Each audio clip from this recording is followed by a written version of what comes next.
함께 자리에서 일어나셔서 하나님 앞에 예배드리시겠습니다.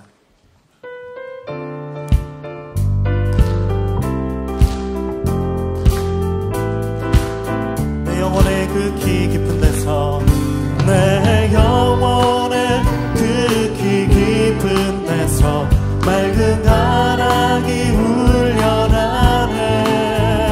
하늘 복조가 언제나 울려나와 내 영혼을 보이사네. 내 영혼의 그 키 깊은 데서 맑은 가락이 울려나네.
살아가는 동안에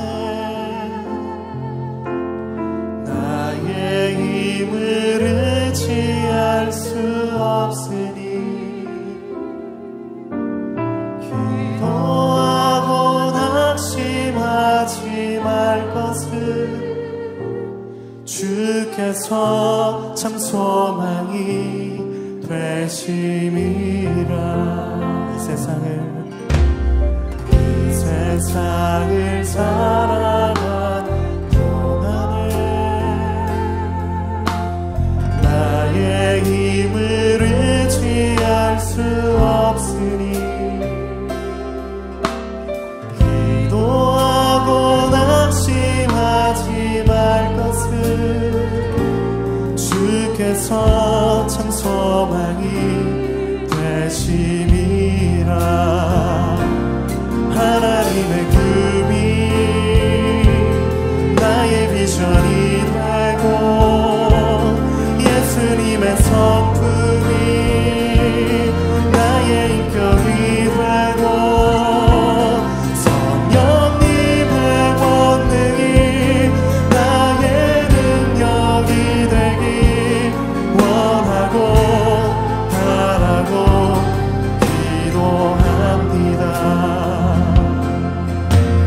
주의 길을 걸어간 동안에 세상의 것 의지할 수 없으니 감사하고 낙심하지 말 것을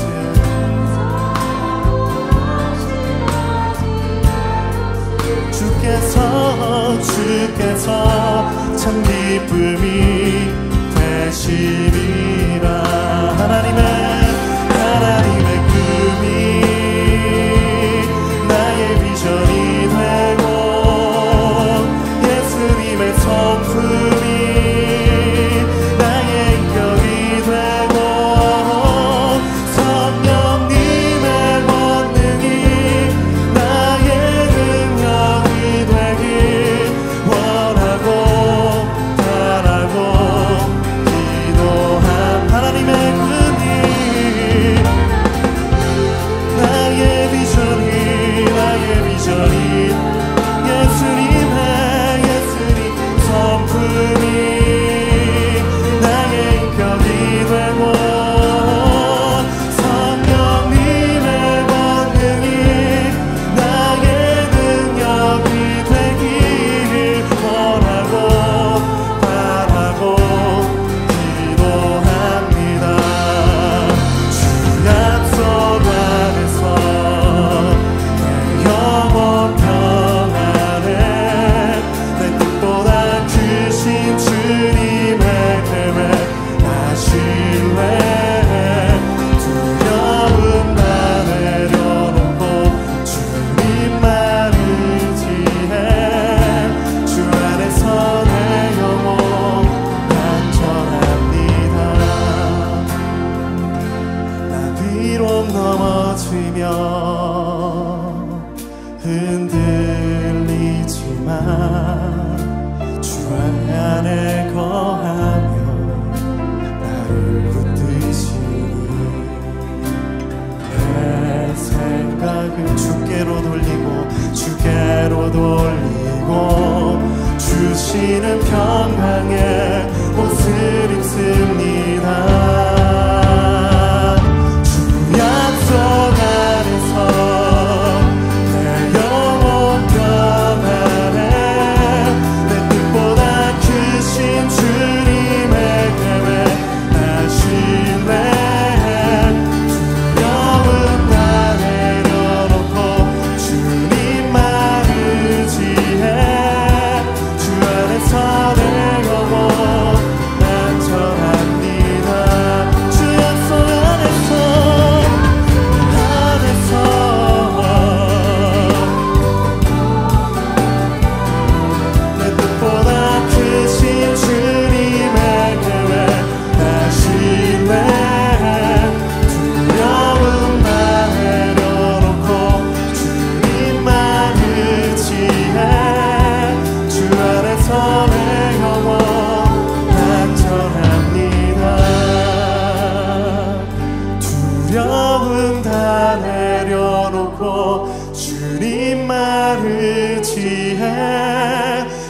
안에서 내 영혼 안전합니다. 두려움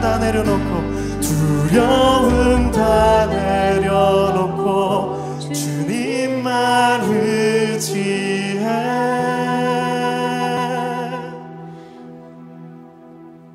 주 안에서 내 영혼 안전합니다.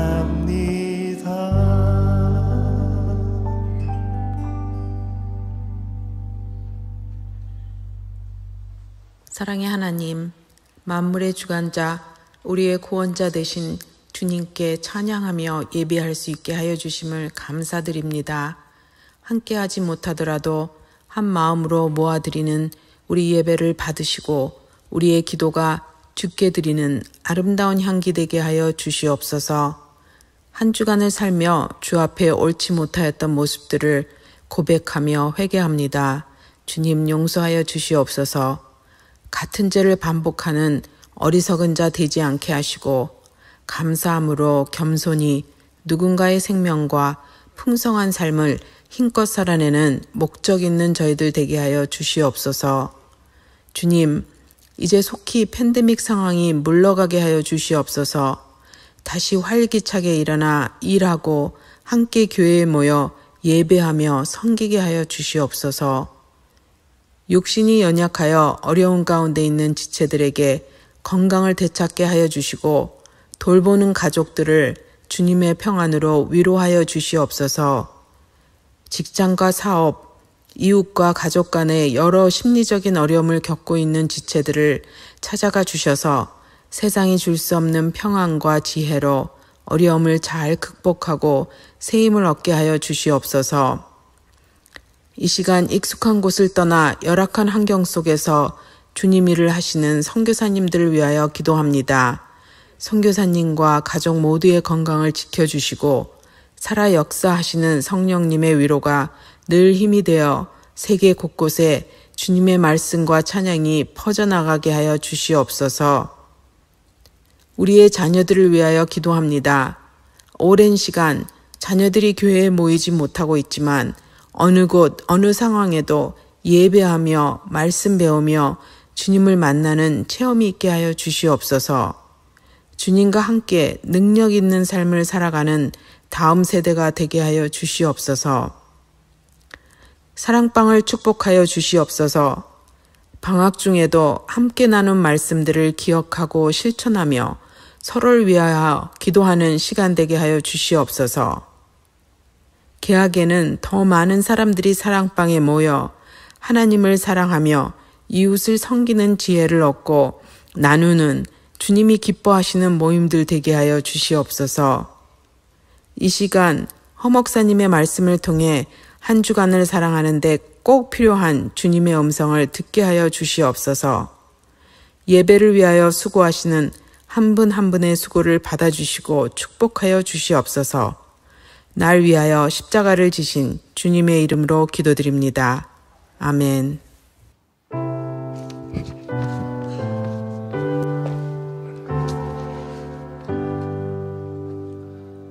모든 것이 주께로부터 왔으니 이 예물을 주께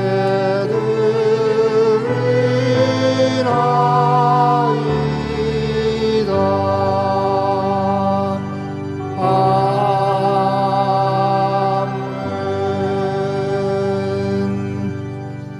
자비하신 아버지 하나님, 변함없으신 주님께서 변화무쌍한 세상에 사는 저희들의 삶을 일거수일투족 주님 은혜 안에 두셔서 지난 한 주간도 안전하게 하시고 건강하게 하시고 어려운 중에도 삶을 부지하게 하시는 은혜를 감사합니다.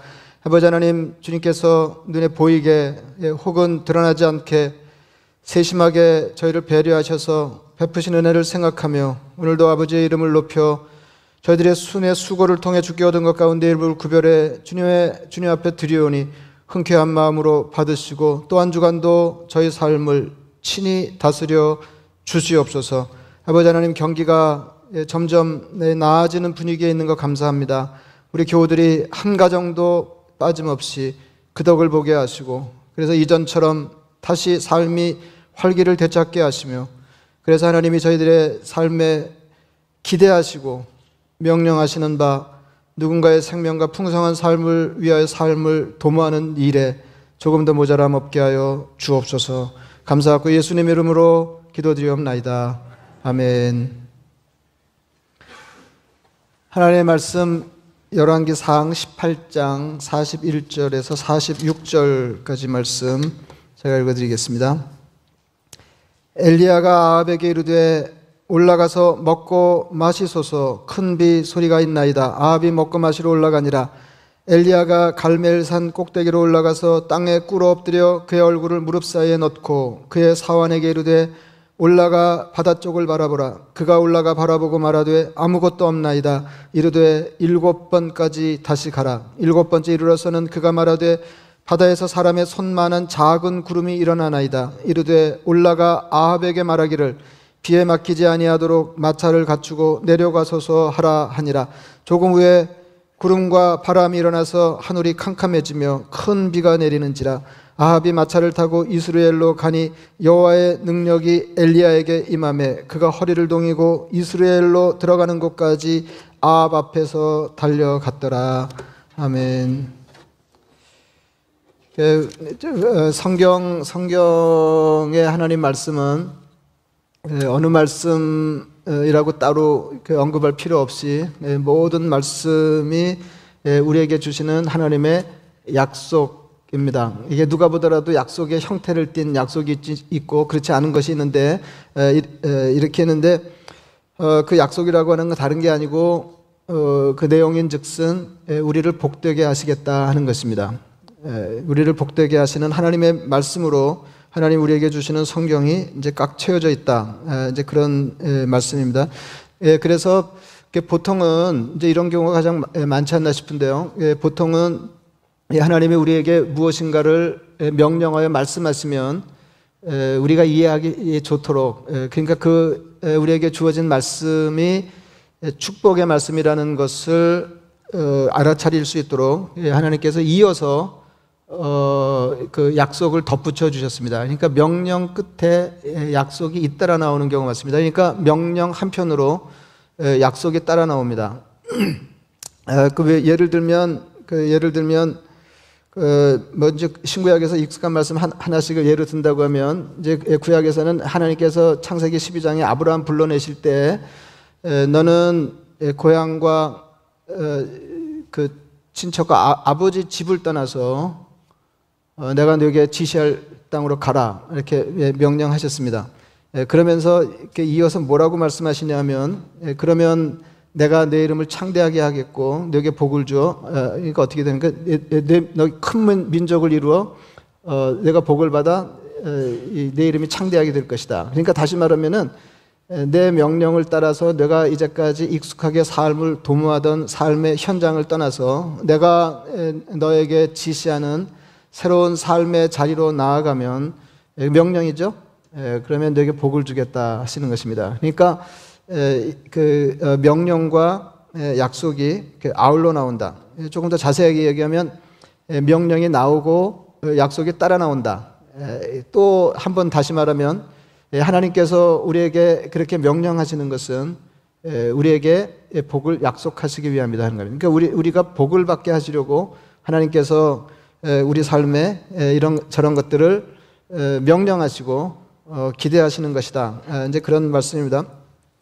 신약에서는 이제 마태복음 28장 마지막에 주님께서 부활하시고 이제 승천하시기 직전에 제자들에게 주신 선교, 이른바 선교 명령, 그러니까 지상 명령에서 가장 큰 명령이다. 그리고 이제 제자들에게 유언처럼 말씀을 남겨놓고 세상을 떠나가시는데 그 내용 여러분 너무 잘 아십니다. 너는 가서 모든 민족을 제자로 삼아 아버지와 아들과 성령의 이름으로 세례를 베풀고 내가 너에게 지시한 걸 가르쳐 지키게 하라. 그래요? 예? 모든 말씀을 가르쳐 지키게 하라. 그러니까 이게 이른바 이제 선교 명령인데 그 선교 명령 끝자락에 뭐가 따라 나오냐면 볼지어다 내가 세상 끝날까지 너희와 항상 함께 있으리라. 그러니까 임재와 동행을 약속하시는 거죠. 그러니까 선교적인 삶을 지향해 사는 사람들에게 주님께서 약속하신 복이 뭐냐 하면 내가 항상 너와 함께 하겠다, 너와 동행하겠다 하시는 약속이었습니다. 그러니까 이렇게 뒤집어서 우리가 항상 하나님의 임재를 경험하면서 주님을 모시고 사는 동행의 그 삶을 살아내고자 하면 선교적인 삶을 살면 되는 거죠. 그러니까 하나님께서 우리에게 평생을 남은 생애를 선교적인 생애로 꾸려가라 이렇게 명령하시는 것은 하나님이 늘 우리 삶에 함께 계시는 복을 주시겠다는 말씀과 같은 것입니다. 그리고 구약에서 이제 십계명 중에도 그런 거 나오잖아요. 십계명, 하나님께서 10가지 계명을 이스라엘 백성에게 주시는 중에 5번째 계명이 부모 공경에 관한 것인데 명령에서 예외 없이 약속이 따라 나옵니다. 내 부모를 공경하라. 그리하면 내 하나님 여호와가 내게 준 땅에서 내 생명이 길리라 그랬어요. 그러니까 명령, 부모 공경의 명령, 그 다음에 이렇게 말씀을 받들어 살 때 하나님께서 우리에게 베푸시는 복이 이렇게 따라 나오고 있다 하는 것입니다. 그리고 이제 더 많게는 이렇게 약속이 감추어져 있습니다. 약속이 드러나지 않은 거죠. 그러니까 노골적으로 이렇게 살면 이런 복을 받는다. 이제 이렇게 말씀 안 하시고 그냥 명령하. 예를 들면 이제 신약에서 원수를 사랑해라 그러면 뭐 엄청 이렇게 뭐 원수도 모르지 않고 사랑하라는 말도 우리가 모르지 않지만 뭐 그냥 이렇게 받아서 우리 삶의 원리로 채택해 살기에는 버거운 말씀이잖아요. 그리고는 뭐 다른 말씀이 없으시거든요. 내가 원수를 사랑하는 삶을 살면 이런 복이 뒤따른다. 뭐 이런 말씀이 없다고요. 그러나 이렇게 얘가 짐작컨대 우리가 우리 삶의 원리로 받들어 살아내기 힘겨운 말씀일수록 그것이 감추어져 있기는 하지만 더 큰 그러니까 약속이 사실상 숨겨져 있는 것이다 하는 이제 그런 말씀입니다. 그래서 이제 제가 서두에 말씀드린 것처럼 성경은 하나님의 약속으로 가득 차 있는데 그러면 그 약속이라는 건 다른 게 아니고 우리 삶을 복되게 하시겠다고 하는 약속. 그래서 하나님의 약속대로 우리 삶에 그 말씀이 실현되면 우리는 이렇게 말로 다 할 수 없이 더할 나위 없이 풍성한 삶을 살게 되는데 그 약속이 다 우리 삶에서 실현되고 있냐 이제 이런 생각을 한번 해봐야 되고 또 하나는 그 하나님의 약속 특별히 하나님께서 실행을 선포하신 약속이 우리 삶에서 어떻게 현실이 되는지를 살펴봐야 된다 하는 거죠. 약속이 있는데 그 약속이 내 삶과 무관하다고 하면 성경에 기록된 온갖 좋은 그 축복의 약속의 말씀들이 무슨 소용이 있냐 이제 그런 말씀입니다. 다시 말하면 하나님의 약속의 말씀을 듣고 약속이 실행되기까지 우리가 무엇을 해야 하는지 아니면 그냥 약속이 성취되기를 기다리면 되는지 이걸 좀 살펴보겠습니다. 오늘 그 본문에 보면 이제 엘리야 얘기가 나오는데 엘리야는 구약의 대표적인 선지자 가운데 한 사람이었습니다. 그러니까 구약에서 선지자 그러면은 먼저 그 엘리야가 나오는 거죠. 그러니까 율법하면 아브라함이 나오고 뭐 그런 거 아니에요. 그러니까 모세가 나오고 뭐 이제 그러는 거잖아요. 그래서 예수님께서 이제 십자가를 앞에 두고 변화산에 올라가셨을 때 이 환상 중에 이제 그 모세가 나오고 엘리야가 나오고 그러는데 이제 따져보면 모세는 율법을 대표하는 사람이고 엘리야는 선지자를 대표하는. 그러니까 선지자가 굉장한 엘리야가 굉장한 인물이잖아요. 그리고 엘리야 하면 가장 먼저 떠오르는 인상적인 사건이 열왕기상 18장에 나오는 그러니까 이방 선지자, 그러니까 바알과 아세라를 섬기는 이방 선지자 850명과 1대 대결을 벌여서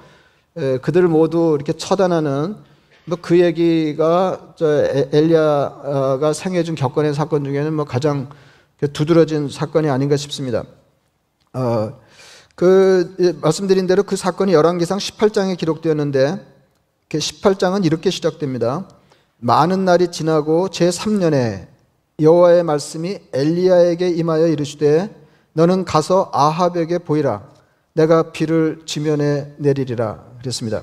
이제 그때는 그럼 여러분 아시잖아요. 솔로몬 사후에 왕국이 분열되잖아요. 그래서 이제 북쪽에 10지파가 갈리고 아래쪽으로 이제 2지파가 갈려서 북왕국을 이스라엘이라고 하고 남왕국을 유다라 이렇게 불렀습니다.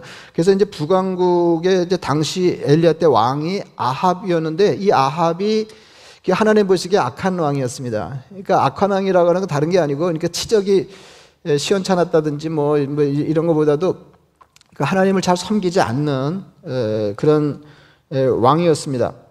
그래서 이스라엘의 기근이 심했는데, 하나님께서 엘리야에게 내가 이 땅에 다시 비를 내릴 텐데 아합에 가서 얘기해라, 이제 그렇게 된 거예요. 그런데 사실 그 이스라엘의 기근이 심하게 된 것도 엘리야의 예언으로 시작된 일이었거든요. 17장입니다. 조금 전에는 18장이고 17장에 길르앗에 우거하는 자 중에 디셉 사람 엘리야가 아합에게 말하되 내가 섬기는 이스라엘의 하나님 여호와께서 살아계심을 두고 맹세하노니 내 말이 없으면 수년 동안 비도 이슬도 있지 아니하리라 하니라. 그러니까 3년 동안 그 수년 동안 비도 안 내리고 이슬도 안 내린다 그러는 거예요. 그러니까 뭐 비 안 내리는 건 이해가 되는, 이슬은 조금 그렇잖아요. 근데 이스라엘의 그러니까 수원, 그러니까 물 공급은 두 가지로 이루어지는, 하나는 비고 하나는 이슬이 그렇게 많이 내린대요. 이슬이. 그래서 우리 찬송가 중에도 그런 거 있잖아요. 결따라 우로를 내려. 근데 그 우가 비하고 이슬 아니에요. 철따라 우로를 내려 초목이 무성하니, 뭐 이렇게 우로가 내려 초목이 무성한 건데, 이게 비도 없고 이슬도 없으리라. 이렇게 선언하면서 이스라엘에 비가 안 내린 겁니다. 그러니까 아합이 볼 때는, 여러분 그 비가 안 내리면 뭐 이게 경제가 뭐 당연히 피폐해질 거 아니겠어요? 그것도 한 해가 아니고 그 3년 그 이상 기근이 계속되면은 이거 뭐 이게 뭐 엉망되는 거 아닙니까? 그러니까 이 아합이 엘리야를 엄청 미워했어요. 그래서 이제 잡아 죽이려고 그러는데 뭐 찾아야 죽일 거 아니겠어요? 그런 판에 하나님께서 내가 비를 내리니까 아합을 만나라 그러는 거예요. 그렇지 않아도 지금 뭐 아합이 잡아 죽이려고 그러는 판인데 가서 만나라. 근데 옛날 선지자들 진짜 대단했거든요. 그러니까 우리는 이거 지금 뭐 이거 아무것도 아니라니까, 이게 지금 뭐 문화생활하고 있는 거예요. 그냥 신앙생활이. 옛날에는 어마어마했어요. 여러분 이 사울이 이제 바울 되면서 이제 복음에 붙잡힐 그 다메섹 사건 때도 보면 아나니아라고 하는 선지자에게 하나님 그러시잖아요. 집가라 하는 거리에 가면은 사울이라는 자가 있다. 뭐 가서 안수하여 다시 보게 하라고 그러는데, 지금 사울이 뭐 예수 믿는 사람 잡아 죽이려고 거기 가는데 너 거기 가라. 예? 이게 남의 일이라고 생각하지 말고 이게 자기 일이라고 생각해 보세요. 이게 조금 생각을 해봐야 되는 거 아니에요. 그러니까 그 자가 지금 예수 믿는 사람 다 잡아 죽이려 왔다는데요. 그랬더니 앞으로 나를 위해서 고생 직사하게 하면서 수고할 사람이야 가서 만나 그랬거든요. 그냥 갑니다. 여러분이 엘리야에게 나타나서 아합에게 보이라, 내가 비를 내리라. 그냥 간다니까요. 그냥 간다니까요. 그래서 뭐 더 자세한 얘기 할 수가 없는데, 그러니까 아합에 붙어서 일하는 그 관리가 이 엘리야의 말을 듣고 뭐 목숨 잃을 일 있냐, 그리고 겁먹을 정도로 당시에 엘리야가 아합에게 보이는 일은 겁나는 일이었습니다. 근데 그냥 가요. 그러니까 엘리야를 보고 아합이 이렇게 말했습니다. 이스라엘을 괴롭게 하는 자요. 이게 일성이었어요. 그러지 않아도 그냥 미워서 죽이려고 그러는 판인데 딱 만나가지고 하는 소리가 이스라엘을 그러니까 아합이 엘리야를 볼 때 첫 마디가 뭐였냐면은 이스라엘을 괴롭게 하는 자요 너냐 그랬어요. 그러니까 이 아합에게 엘리야가 어떤 존재였는가를 짐작할 수 있습니다. 그러니까 엘리야가 이렇게 대답했습니다. 지금 뭐 21세기에 목사하니까 다행이지 옛날에 선지자하면 엄청 괴로웠겠어요.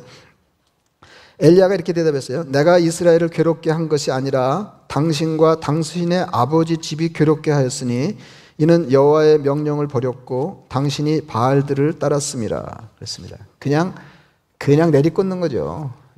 그냥 뭐 돌려 말하는 것도 없어요. 그냥 내리꽂았어요. 그리고는 바알의 선지자들을 처단하는 일대 대결이 있었습니다. 그러니까 이래가지고 신앙생활 안 된다는 거죠. 하나님과 이방신 사이에서 결정하려는 거예요. 머뭇머뭇하지 말고 일대 대결을. 그러니까 이게 선지자들이 기계가 굉장했습니다. 그러니까 신앙이 이런 거죠. 그 일 뒤에 엘리야가 아합에게 이렇게 말했습니다. 그러니까 850명을 다 처단하고 죽이고 난 다음에 뭐라고 얘기하냐면 올라가서 먹고 마시소서 큰 비 소리가 있나이다. 그러니까 엘리야는 비를 내리시겠다는 하나님의 약속을 믿고 아합에게 선언하였습니다. 아합은 방금 하나님의 그러니까 엘리야의 능력을 경험했기 때문에 엘리야의 말대로 먹고 마시러 올라갔습니다. 엘리야는 무엇을 했을까요? 여러분 이제 그림을 생각해 보세요.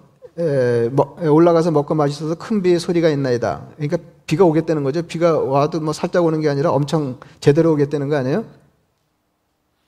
그러니까 아합이 엘리야의 말을 듣고 올라가서 지금 기근에 그럴 분위기가 아닌데 먹고 마시며 놀았다 이거예요. 먹고 마시러 올라갔다.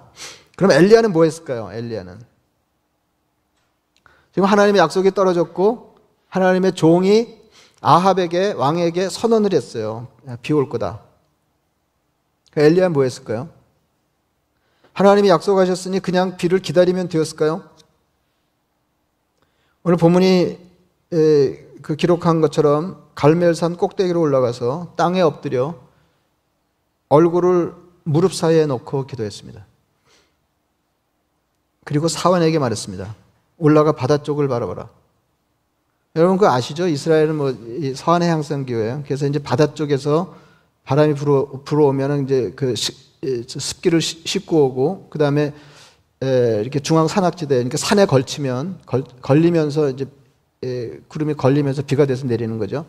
근데 이제 갈멜산이 높으니까 거기는 해안에 인접한 고지대였는데 거기 이제 그런 거죠. 그래서 이제 비가 올래나 그럴 이스라엘에서 비가 올래나 그러면은 바다 쪽을 바라봐야 돼요. 서쪽을.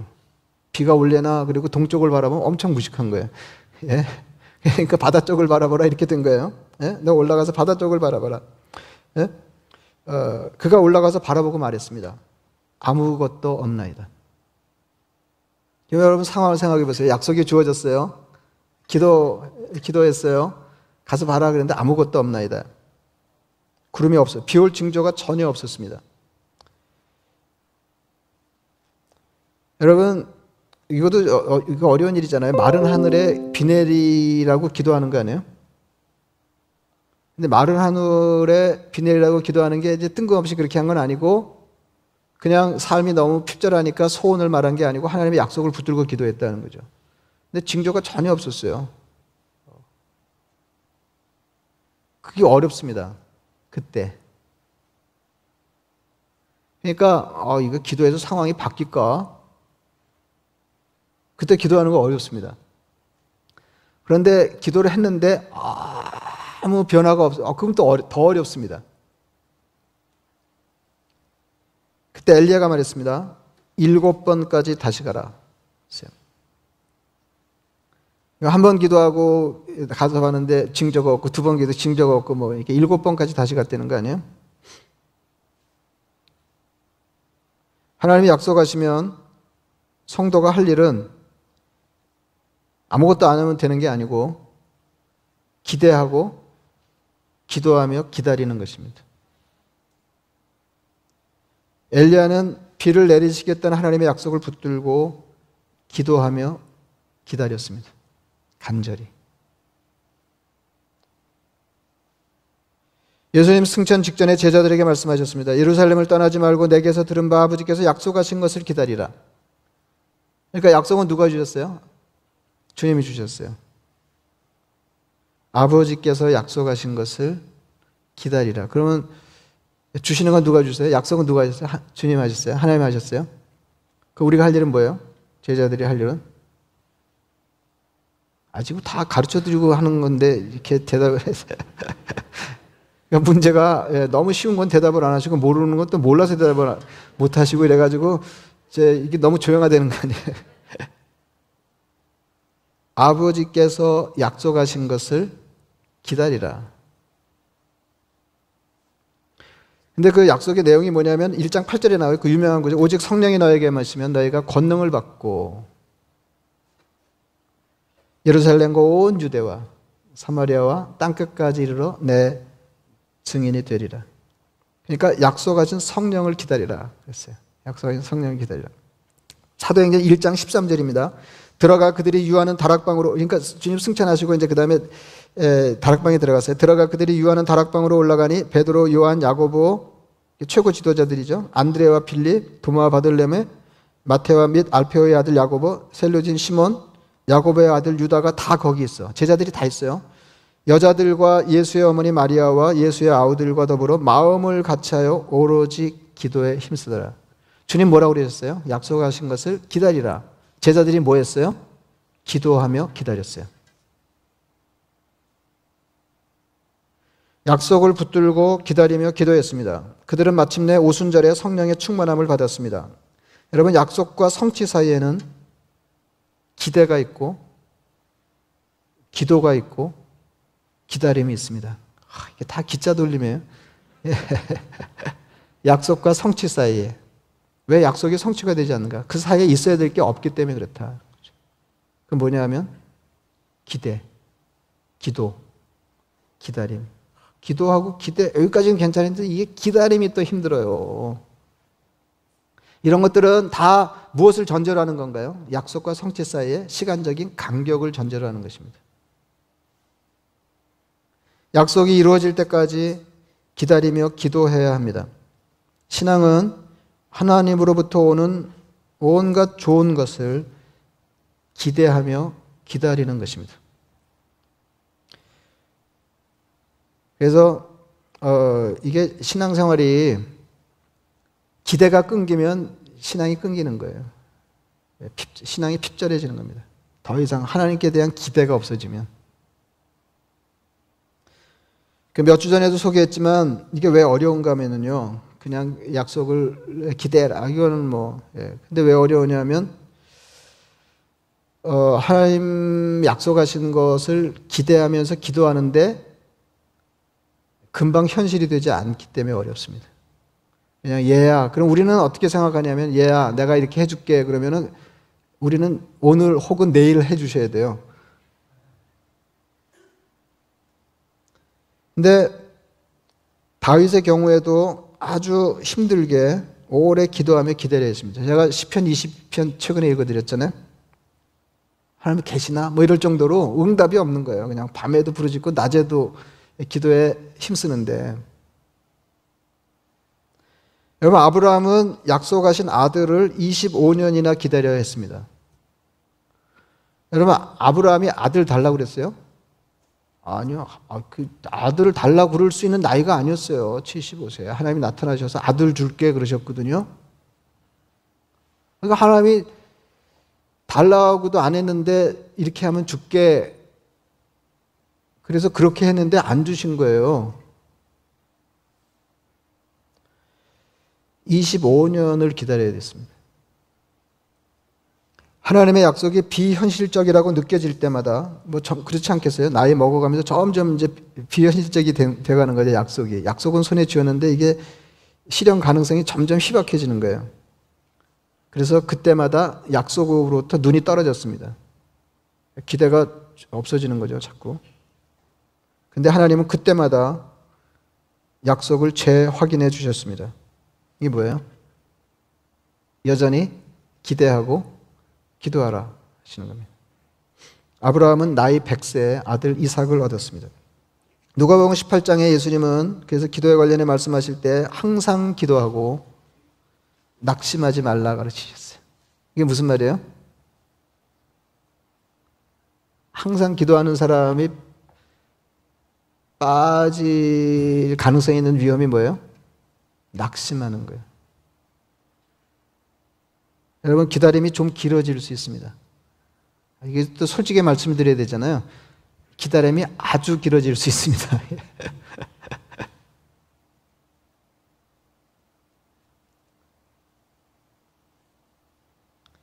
기도하는데 아무런 변화가 보이지 않을 수 있습니다. 근데 한 번 더 기도하는 게 어렵고 중요해요. 엘리야는 기도하면서 징조가 보이지 않을 때 끈질기게 기도하고 기대를 놓지 않았습니다. 7번까지 다시 가라. 그리고 계속 비 올 때까지 기도하는 것도 아니에요. 예? 한번 기도하고 가봐. 예? 징조가 오세요. 예. 그러니까 기도하면서 계속 기도하는 거죠. 기대하는 거죠. 그는 그렇게 아무런 징조를 보지 못한 채로 7번을 기도하였습니다. 7번째에 사원이 말했습니다. 바다에서 사람의 손만한 작은 구름이 일어나나이다. 그래서 구름이 바다에 지중해 요만한 구름이 떠오르면 이거 비 오는 건가요, 이거?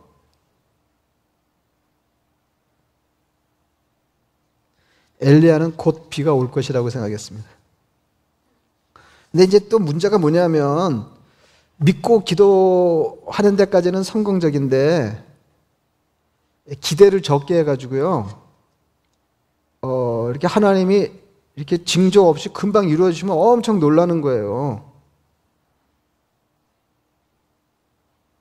엘리야가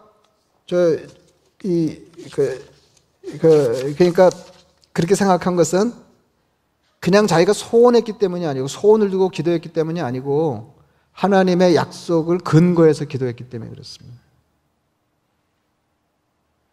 그래서 올라가서 아합에게 말하게 했습니다. 지금 손바닥만한 이걸 하나 보고 야 이게 하나님의 약속이 성취되는구나 이걸 봤다는 거예요.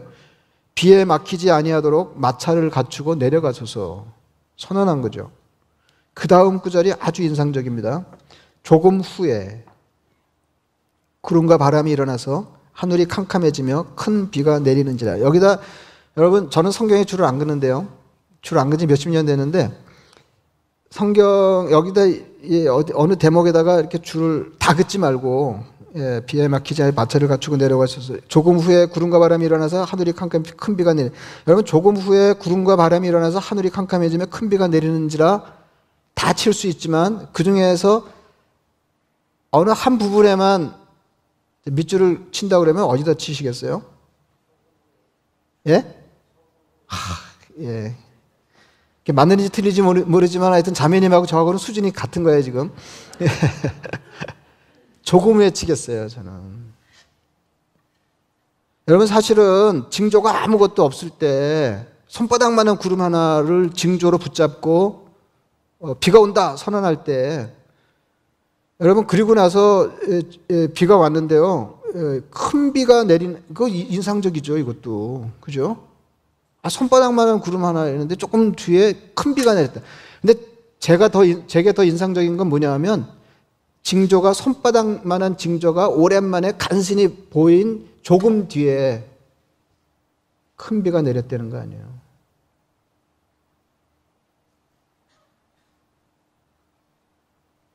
여러분 왜 이렇게 성경에 하나님의 약속이 이렇게 꽉 차 있는데 그 약속도 다름 아니고 너를 복되게 하겠다. 약속이 꽉 차 있는데 왜 어떤 사람에게는 하나님이 생생하고 왜 어떤 사람에게는 하나님이 희미한가요? 왜 어떤 사람에게는 크신 하나님이시고 3년 6개월 비가 안 오게 하실 수도 있고 그 다음에 요만한 징조를 보여주시고 조금 후에 큰 비를 주실 수도 있는 그런 하나님이신가요? 왜 어떤 사람에게는 하나님이 작고 어떤 사람에게는 하나님이 크신가요?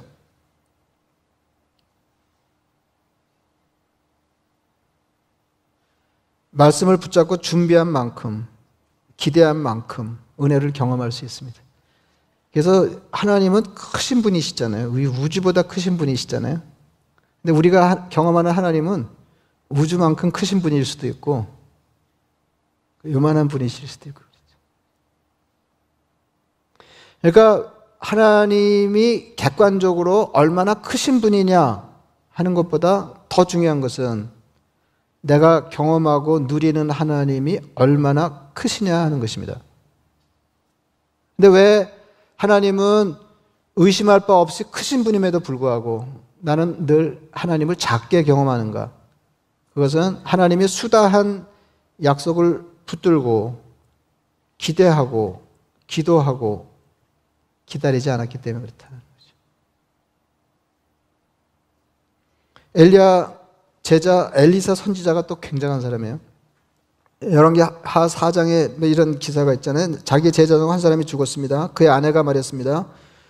그러니까 옛날에도 뭐 이렇게 남편이 선지자면 이거 뭐 살아 있어도 집안에 좋을 일이 별로 없는데 또 그 남편이 죽었어요. 그의 아내가 말했습니다. 빚쟁이가 와서 두 아이를 데려가 종을 삼으려 한다. 이렇게 호소했습니다. 그때 엘리야가 이렇게 얘기합니다. 엘리사가 내가 너를 위하여 어떻게 하랴? 네 집에 무엇이 있는지 내게 말하라. 이렇게 대답했습니다. 계집종의 집에 기름 한 그릇 외에는 아무것도 없나이다. 그러니까 아무것도 없는 거죠. 엘리야가 말합니다. 너는 밖에 나가서 모든 이웃에게 그릇을 빌리라. 빈 그릇을 빌리되 조금 빌리지 말고 너는 네 두 아들과 함께 들어가서 문을 닫고 그 모든 그릇에 기름을 부어서 차는 대로 옮겨 놓으라. 그러니까 이제 남아있는 기름을 이렇게 부으면 기름이 계속 나오는 거예요. 그래서 이게 그릇 빌려온 데 이렇게 여기 차면 또 옆에 그릇에 붓고 그러니까 그릇마다 기름이 가득 찼습니다. 여인이 아들에게 그릇을 더 가져오라 그랬습니다. 아마 아들이 빌려오고 이렇게 어머니가 부었나 보죠. 그러니까 다른 그릇이 없습니다 그랬어요. 기름이 곧 그쳤습니다. 그릇만 있으면 그게 계속 나오는 거 아니에요? 성경이 얘기 안 하면 모르나요 우리가? 계속 나오는 거잖아요. 근데 준비한 그릇이 그치자 기름이 그쳤다는 거죠. 그릇을 준비한 만큼 기대한 만큼 주셨습니다. 하나님은 얼마나 크신 분이냐 하면 우리가 믿고 기대한 만큼 크신 분입니다. 그리고 더 정확하게 얘기하면 우리가 경험한 만큼 크신 분이에요. 더 크신 분이죠. 근데 내 하나님은 그런 분이시다는 거죠. 여기서 따져봐야 돼요. 왜 아무개 하나님은 크신데 내 하나님은 이러신가? 그럼 하나님이 이건 아닐 거 아니에요? 그럼 나하고 그 사람 차이겠다. 이렇게 해봐야 되는 거잖아요. 하나님은 요즘은 하나님도 차별하신단 말이에요. 이렇게 하면 안 되는 거 아니에요? 하나님은 우리 믿음의 분량만큼, 기대만큼, 기다림만큼, 기도만큼 크신 분입니다. 여러분 제가 수도 없이 기회 있을 때 말씀드린 것처럼 신앙생활은 회상과 기대입니다. 두 가지를 잘해야 돼요. 기자 돌림을 하면 기억과 기대예요. 기자 돌림을 해야 되겠네. 그냥 오늘은 제 이름에도 기자가 들어가는 거 아시죠? 기자가 없으면 큰일 날 뻔했어요. 기억과 기대, 회상을 잘해야 되고 회상은 과거 경험의 근거를 두고 있는 거 아니에요? 과거에 경험했던 하나님. 그래서 신앙생활이라고 하는 거는 회상과 기억. 그러니까 회상이 안 되면 계속 신앙생활을 새 출발해야 돼요. 계속 사건이 있을 때마다 새로 출발하는 거예요. 근데 과거에 축적된 경험이 믿음으로 자리 잡고 있으면 어려움이 있을 때 믿음이 발휘되는 거죠. 그래서 기대가 가능한 거예요. 여러분 믿음이 없으면 기대가 안 나와요. 여러분 그 아합이 엘리야를 그렇게 죽이도록 미워하는 사람인데 어떻게 엘리야를 믿었어요? 어떻게 엘리야가 큰 비의 소리가 있나이다 그럴 때 그대로 했어요? 방금 능력을 경험했잖아요. 엘리야의 능력을 기억하는 거예요. 회상하는 거죠. 그래서 신앙생활이라고 하는 다른 게 아니고 말씀드렸잖아요. 과거에 잘해주신 하나님이 장래에도 잘해주실 것을 믿는 거예요. 다시 말하면 기억과 기대. 그 사이에 신앙생활 사랑하며 산다 그런 거 아니에요? 여러분 약속을 붙들고 기대하며 사는 게 크리스천의 삶입니다. 끈질기게 기도하는 것이. 다시 말하면 끈질기게 기대하는 것입니다. 근데 이게 어려워요. 근데 5번 기도한 분은 많지 않을까 싶으네요. 아무 징조가 없는 거예요.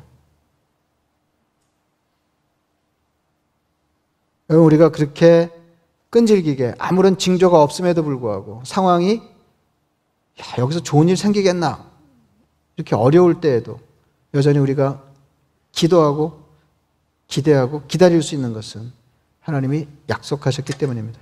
그냥 내 소원이 아니에요. 여러분, 약속과 성취 사이에 시간적인 간격이 있습니다. 하나님 주신다고 하면 당장 주시는 게 아니다. 아브라함도 그런 줄 알았어요. 말씀드린 대로 그는 25년이나 기다려 약속하신 것을 받았습니다. 약속과 성취 사이에 기다림이 있습니다. 약속과 성취 사이에 믿음이 있습니다. 약속과 성취 사이에 기대가 있습니다. 약속과 성취 사이에 기도가 있어야 합니다. 가장 중요한 건 약속과 성취 사이에 하나님이 계십니다. 그래서 약속과 성취 사이에 계신 하나님을 믿는 게 신앙생활이에요. 그래서 참 어려울 때 내가 진짜나 기도해봤다. 그렇게 밤에도 부르짖고 낮에도 다른 방법이 없으니까 하나님께 호소했는데도 불구하고 하나님이 잠잠하셨다. 이거는 일찍이 다윗이 한 말이에요. 그럼 내가 지금 다윗 수준의 신앙생활을 경험하고 있는 겁니다. 그래서 계속 기도하는 거예요. 아무 징조가 안 나타나. 계속. 그러면은 이렇게 빼꼼히 문이 열릴 거예요. 이렇게 손바닥만한 구름이 일어나는 거예요. 그때 됐다. 이렇게 하는 거죠. 그러면 하나님이 난처해지세요. 당신이 약속하신 건데. 그래서 조금 더 기도하시고 어려운 중에도 기대하라. 기대가 끊어지면 신앙 인생이 끊어지는 거예요. 기대하라. 시간적인 간격이 얼마나 길지 몰라요. 이 간격을 메꾸는 게 믿음입니다. 그래서 이거를 견뎌낼 수 있는 만큼 하나님을 향한 신뢰가 견고한 것입니다. 그렇게 경험된 하나님이 내 삶에 축적되면 어마어마해지는 거죠. 크신 하나님, 크신 하나님 이렇게 되는 건데 자기가 경험한 하나님이 전부인 줄 알고 이제 뭐 시원찮게 예수 믿다가 교회 떠나고 그러는 거 아니에요? 여러분 약속, 그 허다한 수다한 약속을 붙들고 기도함으로, 기대함으로, 기다림으로 여러분의 신앙생활이 풍성해지시기를 축원합니다. 말씀을 생각하시면서 기도하겠습니다.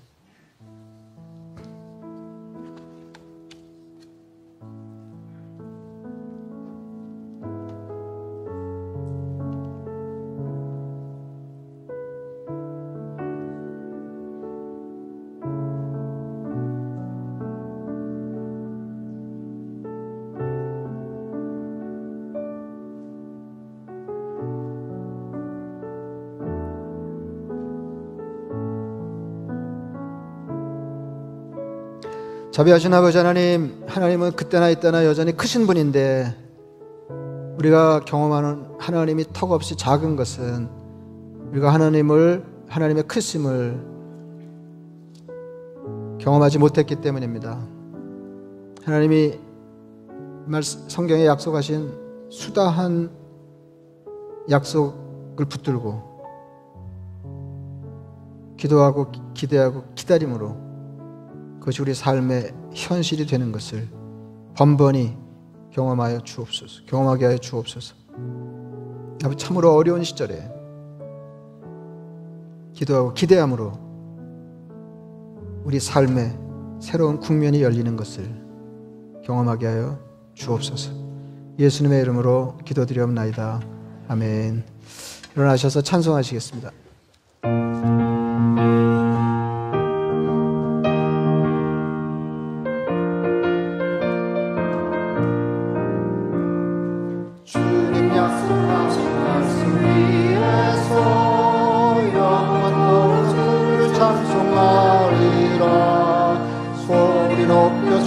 영광 돌리며 약속 믿고 굳게 서리라. 굳게 서리 영원하신 말씀 위에 굳게 서리. 굳게 서리 그 말씀 위에 굳게 서리라. 주님 약속하신 말씀 위에서 세상 영년에 연습할 때 용감하게 힘써 싸워 이기며 굳게 서리라. 굳게 서리. 영원하신 말씀 위에 굳게 서리. 굳게 서리. 그 말씀 위에 굳게 서리라. 주님 약속하신 말씀 위에 서 성령 인도하는 대로 행하며 주님 품에 항상 안식 얻으며 약속 믿고 굳게 서리라. 굳게 서리. 영원하신 말씀 위에 굳게 서리. 굳게 서리. 그 말씀 위에 굳게 서리라. 이제는 우리 주 예수 그리스도의 은혜와 하나님 아버지의 극진하신 사랑과 성령의 교통 충만하심이 하나님이 우리에게 주신 약속을 붙들고 기대하고 기도하고 기다리면서 마침내 그 약속의 성취를 보기 원하는 하나님의 백성들 머리 위에 이제로부터 영원까지 함께 하시기를 간절히 축원하옵나이다. 아멘.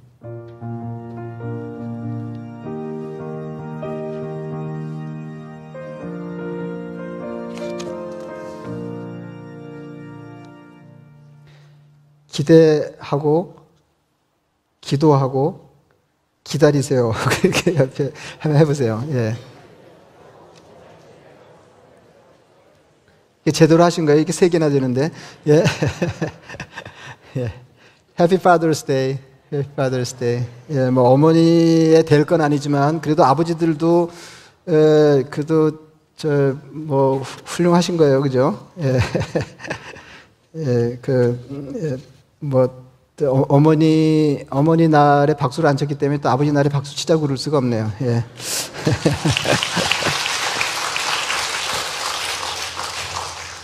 네, 오늘 우리 예배에 이렇게 손님 오셨습니다. 허중호 목사님 네 분하고 이렇게 사위 되신 분 오셨는데 허중호 목사님은 메릴랜드 제일장로교회 를 개척하는데 제 기억으로 1973년인가 개척하였으니까 아마 잘 모르지만 하여튼 그 일대에서는 가장 오래된 교회 중에 하나가 아닌가 싶습니다. 거기서 이제 오래 목회하시다가 은퇴하시고 뭐 오래 되셨죠. 플로리다 계시는 동안에 따님이 뉴저지에 계셔서 방문하셨다가 오늘 예배에 오시게 되었습니다. 한번 목사님 일어나시면 저희 환영하겠습니다. 반갑습니다. 네.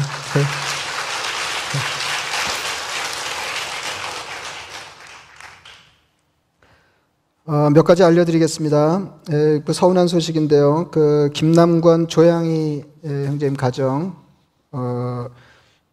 귀국, 이제 한국으로 옮겨 사시게 되었습니다. 그래서 지난주에 이렇게 마지막 예배 드리셨는데요. 여러분 기도해 주시고 다시 만날 기회가 있으면 좋겠습니다. 개영일 방주선 형제님 가정,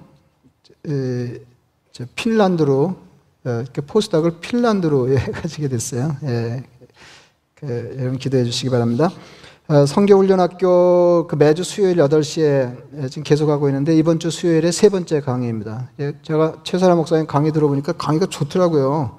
그래서 제게도 도움이 많이 됐습니다. 이렇게 혹 바빠서 1강, 2강 뭐 놓치셨거나 혹은 뭐 최사람 목사님에게 무슨 선한 게 있겠냐 이렇게 해가지고 놓치신 분들은 엄청 후회하실 거예요. 그래서 3번째, 4번째라도 여러분 시간 내서 들으시면 이렇게 도움이 많이 되실 것 같습니다.